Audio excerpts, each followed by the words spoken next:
Selamat pagi adik-adik, salam jumpa kembali dalam ibadah Minggu Remaja Jemaat Karambe. Pagi hari ini kita akan kembali memulai ibadah kita. Mari kita mendengarkan dan menikmati pujian penyembahan kita pagi ini.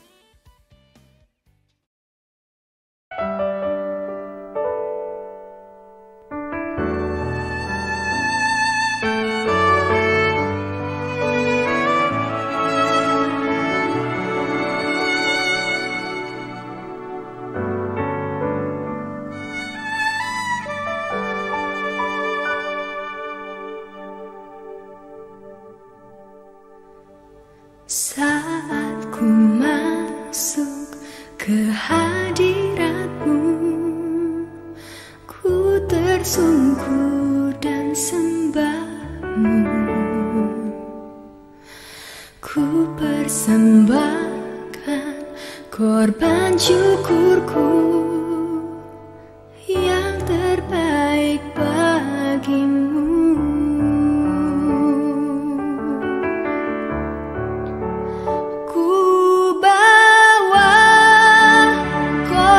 Syukur ke tempat kudus-Mu Tuhan, hatiku limpah dengan syukur sebab Tuhan baik selamanya.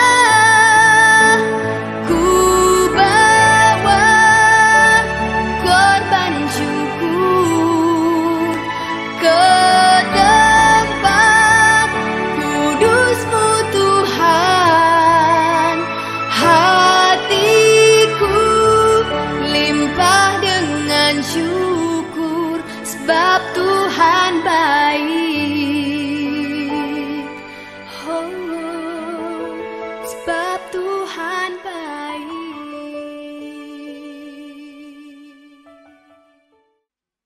Kita akan membaca dan merenungkan firman Tuhan. Sebelumnya mari kita berdoa. Bapa di sorga, kami mengucap syukur untuk pagi hari ini. Kami boleh diberi kesempatan oleh Tuhan untuk beribadah meskipun melalui ibadah online. Kami akan membaca dan merenungkan firman-Mu. Tuhan kiranya memberkati kami. Di dalam nama Tuhan Yesus kami berdoa. Amin.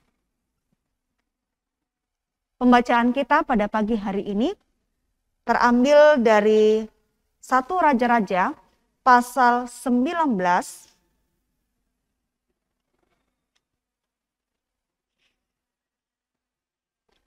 ayatnya yang pertama sampai ayatnya yang ke-18.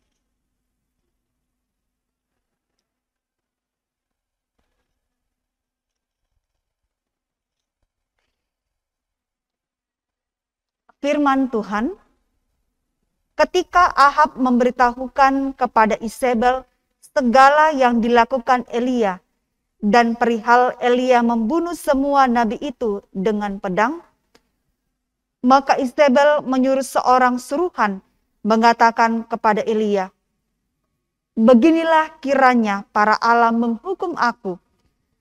Bahkan lebih lagi daripada itu, jika besok kira-kira pada waktu ini aku tidak membuat nyawamu sama seperti nyawa salah seorang dari mereka itu, maka takutlah ia lalu bangkit dan pergi menyelamatkan nyawanya. Dan setelah sampai ke Betseba yang termasuk wilayah Yehuda, ia meninggalkan bujangnya di sana. Tetapi ia sendiri masuk ke padang gurun sehari perjalanan jauhnya, lalu duduk di bawah sebuah pohon arar. Kemudian ia ingin mati, katanya, 'Cukuplah itu. Sekarang ya Tuhan, ambillah nyawaku, sebab aku ini tidak lebih baik daripada nenek moyangku.' Sesudah itu ia berbaring dan tidur di bawah pohon arar itu. Tetapi tiba-tiba seorang malaikat menyentuh dia serta berkata kepadanya, 'Bangunlah, makanlah.' Ketika ia melihat sekitarnya, maka pada sebelah kepalanya ada roti bakar dan sebuah kendi berisi air. Lalu ia makan dan minum, kemudian berbaring pula. Tetapi malaikat Tuhan datang untuk kedua kalinya dan menyentuh dia serta berkata, "Bangunlah, makanlah, sebab kalau tidak perjalananmu nanti terlalu jauh bagimu." Maka bangunlah ia lalu makan dan minum. Dan oleh kekuatan makanan itu, ia berjalan 40 hari 40 malam lamanya sampai ke gunung Allah, yaitu Gunung Horeb. Di sana masuklah ia ke dalam sebuah gua dan bermalam di situ. Maka firman Tuhan datang kepadanya, "Demikian, apakah kerjamu di sini, hai Elia?" Jawabnya, "Aku bekerja segiat-giatnya bagi Tuhan, Allah semesta alam, karena orang Israel meninggalkan perjanjianmu, meruntuhkan mezbah-mezbahmu, dan membunuh nabi-nabimu dengan pedang. Hanya aku seorang dirilah yang masih hidup, dan mereka ingin mencabut nyawaku."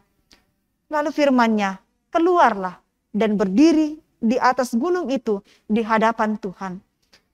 Maka Tuhan lalu, angin besar dan kuat yang membunuh gunung-gunung dan memecahkan bukit-bukit batu mendahului Tuhan. Tetapi tidak ada Tuhan dalam angin itu. Dan sesudah angin itu datanglah gempa. Tetapi tidak ada Tuhan dalam gempa itu. Dan sesudah gempa itu datanglah api. Tetapi tidak ada Tuhan dalam api itu. Dan sesudah api itu datanglah bunyi angin sepoi-sepoi basah. Segera sesudah Elia mendengarnya, ia menyerubungi mukanya dengan jubahnya, lalu pergi keluar dan berdiri di pintu gua itu. Maka datanglah suara kepadanya yang berbunyi, "Apakah kerjamu di sini, hai Elia?" Jawabnya, "Aku bekerja segiat-giatnya bagi Tuhan, Allah semesta alam. Karena orang Israel meninggalkan perjanjianmu, meruntuhkan mezbah-mezbahmu, dan membunuh nabi-nabimu dengan pedang. Hanya aku seorang dirilah yang masih hidup, dan mereka ingin mencabut nyawaku." Firman Tuhan kepadanya, "Pergilah, kembalilah ke jalanmu melalui padang gurun ke Damsyik, dan setelah engkau sampai, engkau harus mengurapi Hazael menjadi raja atas Aram. Juga Yehu, cucu Nimsi, haruslah kau urapi menjadi raja atas Israel, dan Elisa bin Safat dari Abel Mehola, lalu kau urapi menjadi nabi menggantikan engkau. Maka siapa yang terluput dari pedang Hazael akan dibunuh oleh Yehu, dan siapa yang terluput dari pedang Yehu akan dibunuh oleh Elisa. Tetapi aku akan meninggalkan 77.000 orang di Israel, yakni semua orang yang tidak sujud menyembah Baal dan yang mulutnya tidak mencium dia." Amin, firman Tuhan. Adik-adik, firman Tuhan pada hari ini diberikan sebuah tema, dalam keputusasaan Allah peduli. Adik-adik yang kekasih, hari ini kita sudah membaca firman Tuhan dari 1 Raja-Raja pasal 19 ayat 1 sampai 18. Dan tentu saja adik-adik pernah mengalami yang namanya putus asa. Semua orang pernah mengalaminya. Elia di dalam pembacaan kita pada pagi hari ini, Elia betul-betul dalam keputusasaan. Bagaimana tidak, teman-teman? Dia ketika berhasil dengan pertolongan Tuhan melawan nabi-nabi Baal di Gunung Karmel, lalu kemudian berhasil membunuh para nabi-nabi Baal, maka ada sebuah ancaman yang diberikan oleh Isabel kepada Nabi Elia yang mengatakan bahwa Isabel akan mencabut nyawa Elia. Tentu saja sebagai manusia biasa, Elia sangat ketakutan. Dia merasa diri bahwa itu adalah akhir daripada kehidupannya. Dalam ketakutan itulah, dalam keputusasaan itu, dia kemudian pergi bersembunyi. Lalu dia menempuh perjalanan yang sangat jauh ke pegunungan Horeb. Di dalam keputusasaan itu, ketakutan itu, dia berdoa kepada Tuhan agar Tuhan mencabut nyawanya. Dan disitulah Tuhan menyatakan bagaimana dia peduli kepadanya. Pada saat dia dalam kelelahan itu, Tuhan membuat dia dapat tertidur lelap. Nah, adik-adik, kalau kita takut, kalau kita putus asa, tentu kita tidak bisa tidur. Tetapi Tuhan menyatakan kepeduliannya kepada Elia, lalu membuatnya bisa tertidur lelap meskipun dalam ketakutan dan keputusasaan. Ketika Elia tertidur, terlelap, lalu ketika jam makan tiba, maka Tuhan menyentuh Elia, lalu membuatnya terbangun dan makan dan minum. Dia tidak perlu lagi bekerja atau mencari makanan, tetapi Tuhan menyediakan baginya. Lalu kemudian Tuhan membuat lagi Elia tertidur. Dan sekali lagi, Tuhan membuat dia terbangun, lalu makan dan minum. Luar biasa adik-adik, bahwa Tuhan menyatakan kepeduliannya kepada Elia, sehingga dalam perjalanan yang sangat jauh, 40 hari 40 malam ke Gunung Horeb, dia tidak merasa lapar, tetapi dia selalu kuat oleh karena Tuhan yang menyertai kehidupannya. Nah, ketika dia berada di gua, di Gunung Horeb itu, Tuhan membuat dia keluar dari gunung itu, lalu sekali lagi Tuhan mau menyatakan kepeduliannya. Dia bertanya, apa kerjamu Elia? Lalu Elia mengatakan bahwa aku bekerja segiat-giatnya bagi Tuhan. Bangsa Israel meninggalkan perjanjianmu. Mesbah diruntuhkan. Nabi-nabimu dibunuh. Hanya aku sendirilah yang hidup. Dan mereka ingin mencabut nyawaku. Lalu datanglah angin yang sangat keras.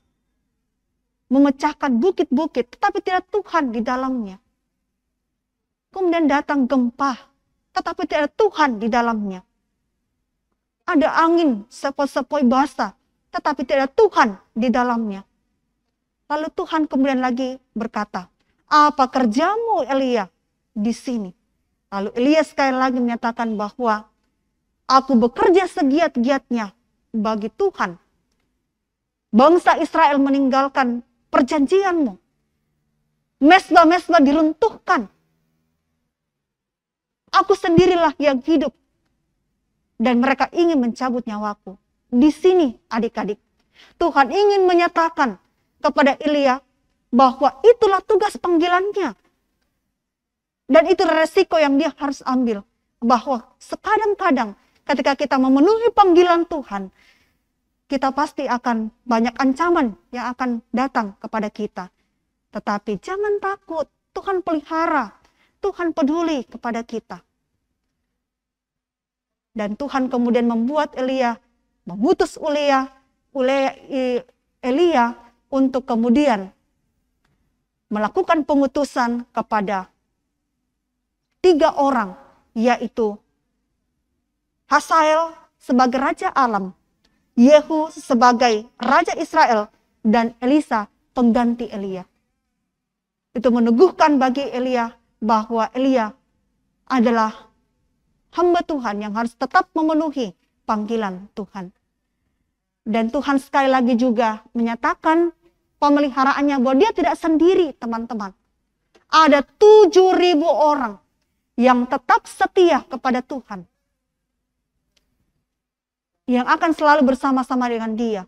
Dan dia tidak sendiri untuk hidup menyatakan panggilan hidupnya kepada bangsa Israel. Adik-adik yang kasih dalam Tuhan, hari ini kita belajar bahwa ketika kita mengalami sebuah persoalan, kita ketakutan, kita merasakah putus asa, jangan takut, jangan gelisah, jangan cemas teman-teman. Tuhan itu peduli. Ia akan selalu menyatakan pemeliharanya bagi kita. Dia akan selalu menyediakan apa yang kita butuhkan. Dan dia akan selalu menemani kehidupan kita, entah itu kita bersama dengan orang tua, bersama dengan teman-teman, dia selalu ada bersama kita. Tuhan selalu peduli kepada kita. Amin.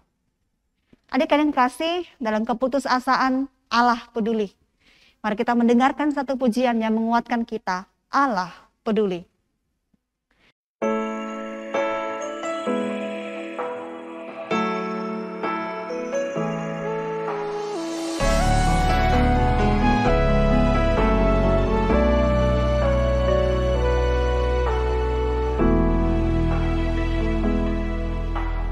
Banyak perkara yang tak dapat ku mengerti, mengapakah harus terjadi di dalam kehidupan ini. Satu perkara yang ku simpan dalam hati, tiada satu pun yang terjadi tanpa Allah peduli.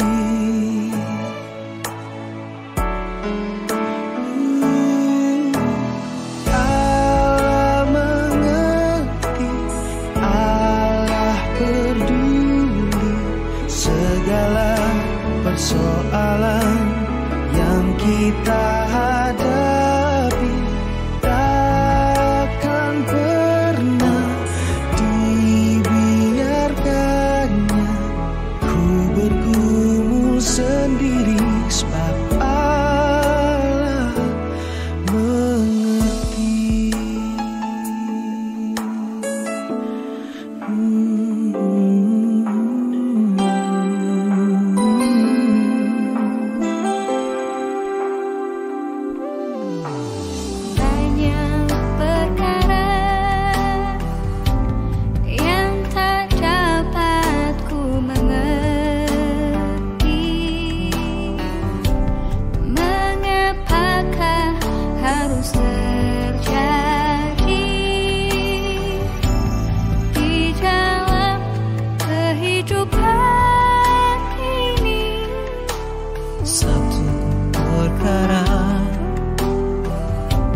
Yang ku simpan dalam hati, tiada satu pun kan terjadi tanpa Allah peduli.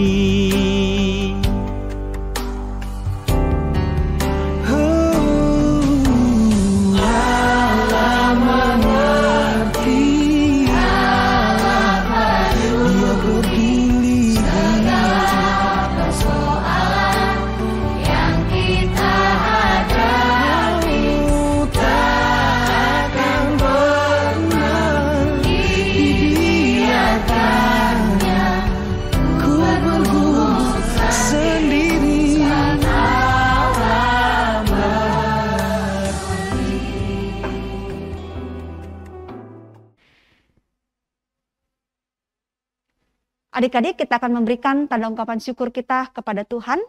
Mari sambil kita memberi persembahan, kita diiringi oleh pujian berikut.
Mari kita berdoa syafaat dan mensyukuri persembahan yang telah kita berikan. Kita berdoa.